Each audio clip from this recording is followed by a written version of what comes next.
ازيكم يا شباب؟ عاملين ايه؟ يا رب تكونوا بخير. كل سنة وانتم طيبين وكل رمضان وانتم بخير. الموسم الرمضاني ابتدى، والموسم السنة دي فيه مسلسلات كتير جدا. يا ترى هنتكلم عن مسلسل ايه النهاردة؟ يلا بينا نشوف هنتكلم عن مسلسل ايه النهاردة.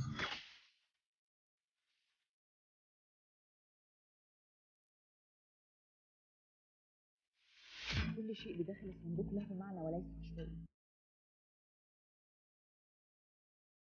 إذا استطعت تفسير محتوياته فبإمكانك أن تنقذ روح إنسان.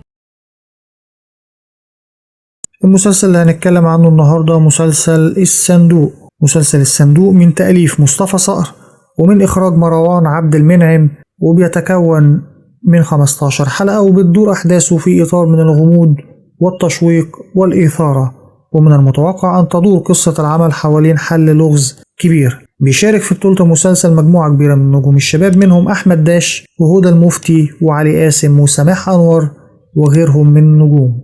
وبكده يا شباب نبقى وصلنا لنهاية حلقتنا. لو عجبك الفيديو دوس لايك وسبسكرايب وفعل زر الجرس عشان يوصلك كل جديد من قناة ترند. كان معاكم أحمد محمود، قناة ترند. كل سنة وانتم طيبين وكل رمضان وانتم بخير.